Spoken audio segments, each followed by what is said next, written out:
je crois que de temps en temps dans la vie, on a la chance de rencontrer la personne réelle avec laquelle tu peux diviser ta vie au 100%. Je pense que le sexe et l'amour ensemble, il n'y a rien que voir plus beau que ça.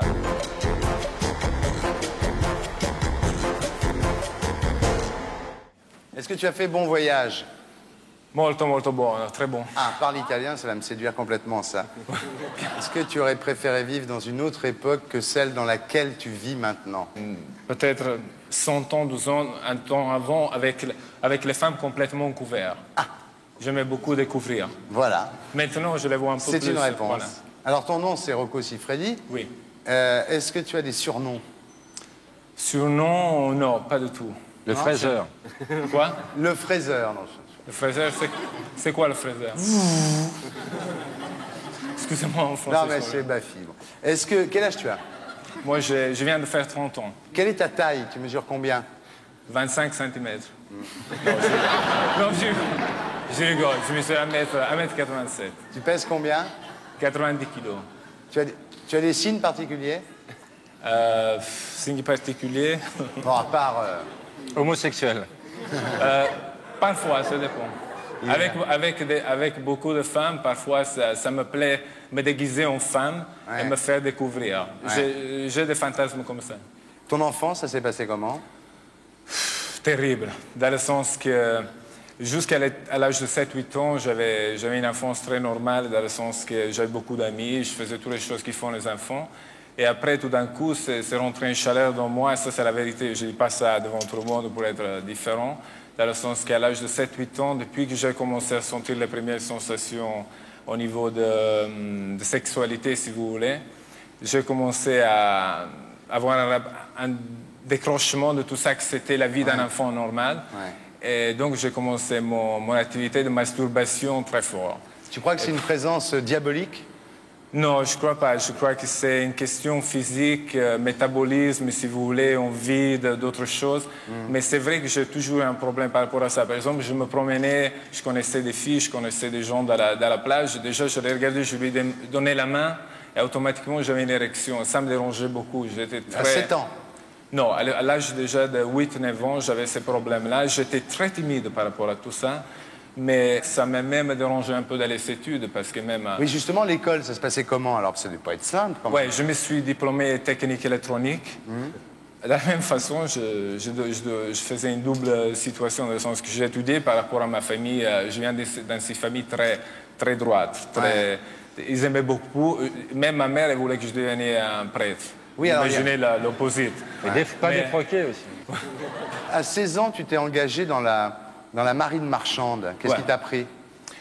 Ça m'a pris. Déjà, c'était un très gros problème pour moi. C'était que dans ma petite ville, mes amis, ils pensaient qu'il y a la radio, football, le dimanche et tout ça. Pour moi, c'était complètement un œil total.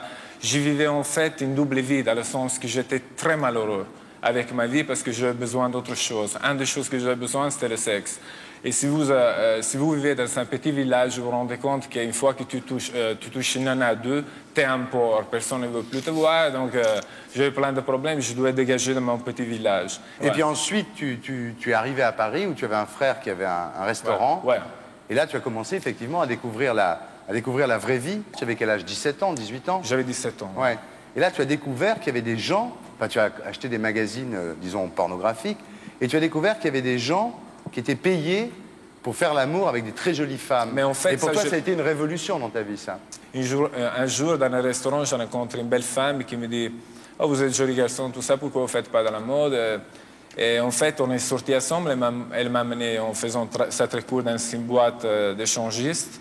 Et là, j'ai rencontré un pornostar avec lequel je connaissais par rapport à les magazines, et c'était un idole pour moi. Dès que je l'ai vu, il m'a demandé tout de suite de lui faire une performance devant lui pour voir si j'étais le cas de faire ça. C'était pour moi le cas de faire ça, et je n'ai pas raté l'occasion. C'était la chance de ma vie, en fait. Et c'est comme ça que tu as fait ton premier film, en fait.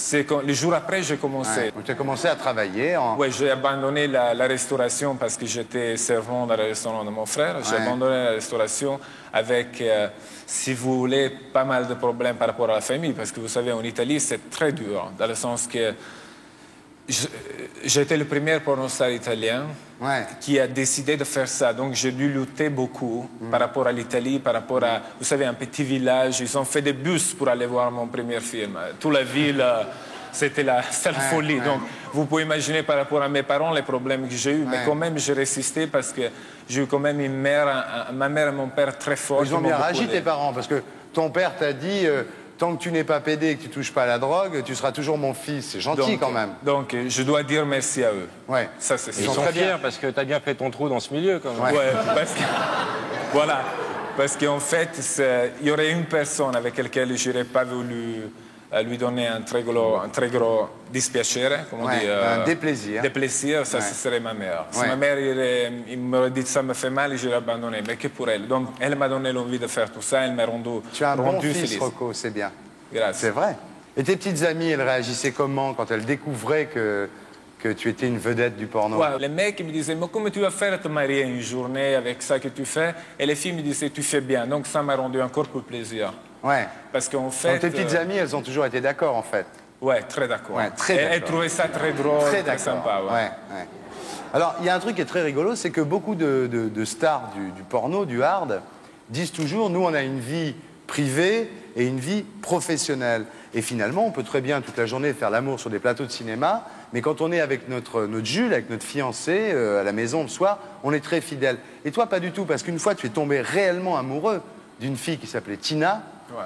Et là, tu as arrté de faire des films porno, et tu es devenu mannequin pendant tout le temps où tu es resté avec cette fille. Sur toi, tu ne peux pas mélanger les deux. Une fois que je tombe amoureux, je n'arrive pas à tromper la fille. Voilà. C'est incroyable, mais c'est comme ça. Pendant 3 ans... Tu es un bon garçon, Rocco. Non, mais je ne veux pas faire le bon garçon ici, parce que je suis peut-être... Tu ne veux pas faire de la peine à ta mère. Quand tu tombes amoureux, tu arrêtes de faire le pornostar, c'est-à-dire que c'était un choix. Elle m'a dit, ou moi, ou ton métier. J'aime beaucoup elle et j'ai décidé de mettre à côté mon métier. Pendant 3 ans, tu as arrêté de faire des films hard. Et je vais t'assurer que j'ai eu une vie terrible de mannequin parce que j'ai eu tout le temps... Donc, au niveau d'acteur porno, j'ai eu la plus belle vie de ma vie. Croisière, femme, champagne, vraiment la super belle vie. Pas de compromis.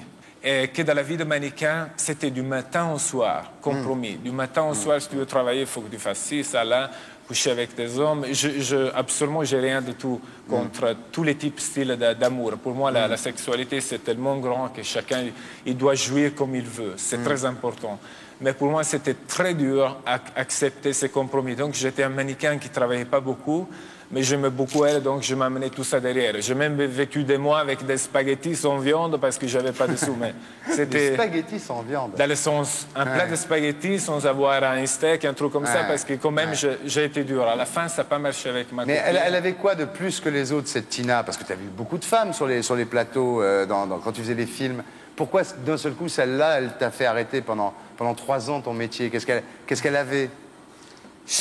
Tout le monde écoute, tout le monde veut savoir ce qu'elle avait. Ouais, donc qu'est-ce qu'elle avait? C'était pas une question de physique, c'est une question vraiment de... Moi, je crois beaucoup au contact de peau, au contact réel de feeling. Je crois que de temps en temps dans la vie, on a la chance de rencontrer la personne réelle avec laquelle tu peux diviser ta vie au 100%. Je pense que le sexe et l'amour ensemble, il n'y a rien que voir plus beau que ça. Donc, j'avais rencontré ça. Et il n'y avait pas de porno, il n'y avait rien à côté de ça. Donc j'ai décidé de prendre la chose plus belle. Parce qu'elle t'adore, hein, les stars du porno. Je veux dire, Zara White, elle t'adore. Tabata Cash, elle t'adore. Tabata Cash, elle a dit, j'ai pris mon pied 2 fois en 1 an et demi, pendant 5 minutes, et c'était avec Rocco Siffredi, et il sait y faire. Et je sais que Tabata Cash, elle en a eu des amants quand même. Mais il faut dire déjà que le sexe, l'amour et tout ça, c'est des choses totalement différentes. C'est-à-dire, j'aime beaucoup le sexe, j'aime beaucoup mon métier. Absolument, j'aime beaucoup. À chaque fois que je fais une scène, c'est comme la première fois. C'est terriblement excitant. Après 9 ans, après 800 films que je fais à peu près, à chaque fois, c'est incroyable pour moi. J'ai des émotions nouvelles. À chaque fois, je découvre quelque chose de beau. Parce que moi, une des motivations de mon succès, par exemple, en Amérique, c'était le fait que je prends chaque scène réelle. J'essaie de ne pas faire semblant.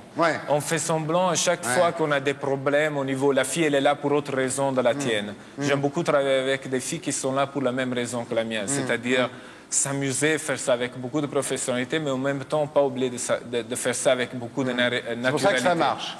Moi, je suis sûr d'une chose. Ouais. Le sexe, on ne peut pas le jouer, que ce soit dans la vie ou que ce soit dans les films. Il faut que ça soit vrai. C'est peut-être la seule chose qu'on ne peut pas jouer, finalement. Voilà, je suis sûr de ça après tous les films que je fais. À chaque fois que je fais une scène et c'est vrai, c'est un succès. À chaque fois que je fais une scène et je me branle pendant 10 heures pour me la mettre dure, c'est terrible. Dis-moi, alors tu as dit que tu aimais les filles timides et réservées. Je vais te montrer quelques photos de filles. Tu vas me dire si tu tournerais avec elles. Okay. D'accord? Quasi-Clodo, est-ce qu'on peut montrer à notre ami quelques photos et puis savoir si Rocco sera intéressé par l'idée de tourner avec elle? Alors, Dorothée. Dorothée, c'est la fille qui joue avec les enfants tout le temps. Oui, elle joue avec des enfants, elle. Il faut...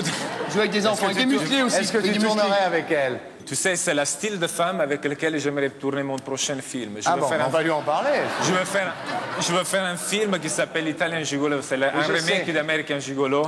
Et j'aimerais bien le faire avec un film. C'est un film que tu veux faire à la Nouvelle-Orléans, là. Ouais, New Orleans. Mais elle vient toujours avec 5 copains qui s'appellent les musclés. Hein. Il faut prendre tout le monde. Hein. Il faut prendre tout le monde. On a toujours des rôles, même pour les musclés. Pour les musclés, ça serait difficile. Toujours, oui. Ils sont pas comédiens du tout. Hein. Voilà. J'aime beaucoup, pas de tous les professionnels, j'aime beaucoup les gens Ah, réels. si, très amateurs. Ouais. Qui c'est elle? Régine. Ah, c'est la femme qui a tous les boîtes. Oui, oui. Mais je pense qu'elle a dû en connaître des gens. Hein. Elle a pas... Est-ce que tu tournerais?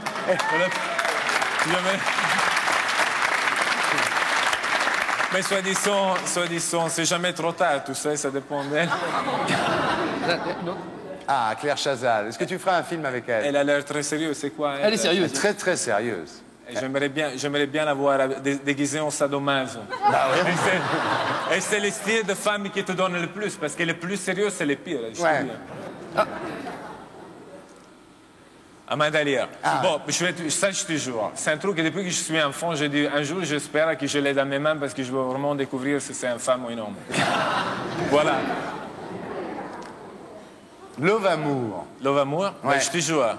Tu l'engagerais pour On un dirait une belle poupée. Elle a toutes les caractéristiques pour faire ça. Hein. Ah bon? C'est vrai qu'elle est très ouverte comme fille. Très ouvert, hein?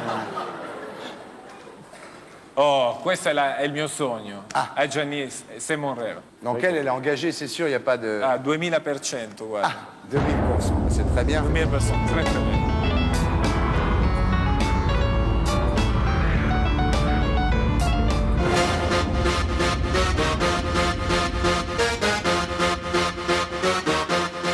Merci.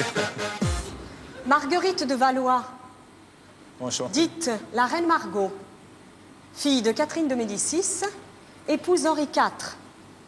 C'est moi, C'est vous? Comment vous êtes la vraie reine Margot? bien sûr. Cette Isabelle qui se fait passer pour moi, quelle imposture. Mais elle est quand même pas très mal. Elle est pas très mal. Ouais, elle est même bien. Elle est très très bien. Je dis pas que vous êtes pas bien, mais Tu préfères cette manante à une reine? non, c'est pas que je la préfère. À la limite, on pourrait même faire un three-way. À la limite. On va voir.